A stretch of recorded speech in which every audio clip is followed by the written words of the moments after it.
سائیں، سنا ہے جس عورت سے آپ کی شادی ہوئی تھی وہ بڑی خطرناک عورت تھی اور آپ نے ڈر کے مارے اسے طلاق دے دی تھی۔ برگد کے درخت کے نیچے کرسی پہ بیٹھے ایک خاموش طبع بوڑھے سے ایک منچلے نے استہزائیہ کہا۔ اللہ بخشے، اسے بہت اچھی عورت تھی۔ بنا ناراض ہوئے، بغیر غصہ کیے بابا جی کی طرف سے ایک مطمئن جواب آیا۔ ایک نوجوان نے ذرا اونچی آواز میں کہا، لیکن بابا جی لوگ کہتے ہیں وہ بڑی خطرناک عورت تھی۔ بابا جی کچھ دیر خاموش رہے، پھر کہنے لگے، کہتے تو ٹھیک ہی ہیں، وہ واقعی بہت خطرناک تھی اور حقیقتاً میں نے ڈر کے مارے ہی اسے طلاق دی تھی۔ یہ بات تو مردانگی کے خلاف ہے، عورت سے ڈرنا کہاں کی بہادری ہے؟ نوجوان جوشیلے انداز میں بولا۔ میں عورت سے نہیں ڈرتا تھا، میں تو اس سے ڈرتا تھا جس تک اس کی رسائی تھی، پرسکون جواب آیا۔ جوانوں نے حیرت سے ایک دوسرے کو دیکھا۔ ایسی عورتوں کو تو جہنم میں ہونا چاہیے، لا حول ولا قوت۔ کہاں آپ جیسا شریف النفس آدمی، کہاں وہ عورت، اچھا کیا چھوڑ دیا۔ نوجوان کے لہجے میں غصہ تھا۔ بوڑھے کی متجسس زندگی کا پٹارا کھل کر سامنے آ گیا تھا۔ تجسس ختم ہوا، اب سب باری باری منتشر ہونے لگے۔ جانے والوں نے عنوان پڑھ لیا تھا، کہانی خود بنانی تھی۔ جو رہ گئے تھے وہ وہی تھے جو اصل کہانی جاننا چاہتے تھے۔ میں بھی ایسا ہی سوچتا تھا کہ اسے جہنم میں ہی ہونا چاہیے تھا، تب ہی میں نے اسے جہنم جیسی زندگی دی تھی۔ بوڑھی آنکھوں میں اضطراب اترا۔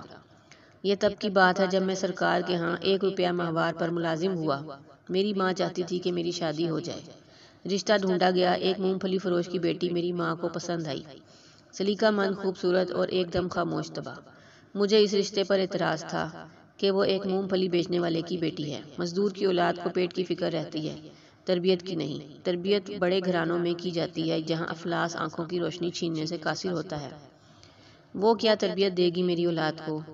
لیکن وہ لڑکی میری ماں کو ایسی پسند تھی کہ اماں اس کے علاوہ کسی کا نام نہیں سننا چاہتی تھی۔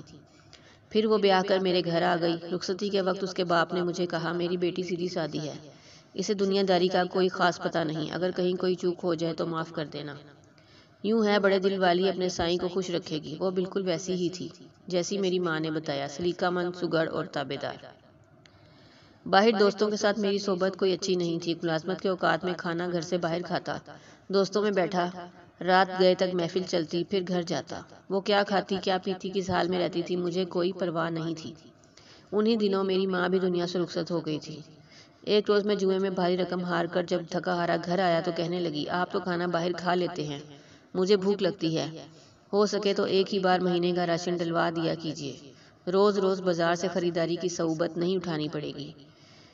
کیا اس مونگ پھلی بیچنے والے کی بیٹی کی اتنی اوقات کے مجھ سے مطالبہ کر سکے؟ مجھے طیش آیا۔ ہو نا تم کسی بہت بڑے باپ کی بیٹی کہ تمہیں پورے مہینے کا راشن اور خرچ چاہیے، اپنی اوقات دیکھی ہے؟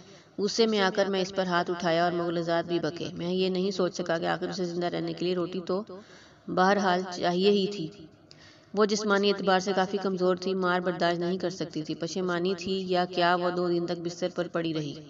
مجھے اس کی کوئی پرواہ نہیں تھی۔ پھر اس نے گھر میں ہی سینہ پرونا شروع کر دیا۔ ہاتھ کا ہنر اس کے کام آیا، یوں اس کی روٹی کا انتظام ہو گیا اور میں یہ سوچ کر پہلے سے بھی بے پرواہ ہو گیا۔ ایک روز ایک ہمسائے نے مجھے روک کر کہا، دن میں جب آپ گھر نہیں ہوتے تو آپ کے گھر سے باتوں کی آوازیں آتی ہیں۔ میرے سوا میری غیر موجودگی میں کون آتا تھا جس سے وہ اتنی آواز میں باتیں کرتی تھی؟ غصہ حد سے سوا تھا، بس نہ چلتا تھا کہ اسے جان سے مار دوں، لیکن بس ایک موقع کی طاق میں تھا۔ ایک رات پچھلے پہر کسی کے بولنے کی آواز پر میری آنکھ کھلی۔ چاندی رات میں صحن میں پڑی ہر شے بالکل واضح طور پر دکھائی دیتی تھی۔ میں اٹھ کر دروازے تک آیا، اب آواز زیادہ واضح تھی۔ وہ کہہ رہی تھی، سائیں، صبح ایک روٹی کے لیے آٹا گھر میں موجود ہے، وہ ایک روٹی کھا کر چلا جائے گا۔ یہ سوچے بنا کہ میں سارا دن بھوکی رہوں گی۔ میری روٹی جب تک تیرے ذمے تھی تو عزت سے ملتی تھی، جب تو نے اپنے نائب کے ہاتھ میں دی تو روٹی کے ساتھ بے عزتی اور اذیت بھی ملنے لگی۔ مجھے اب روٹی تو ہی دے، تیرا بنایا نائب تو خائن نکلا۔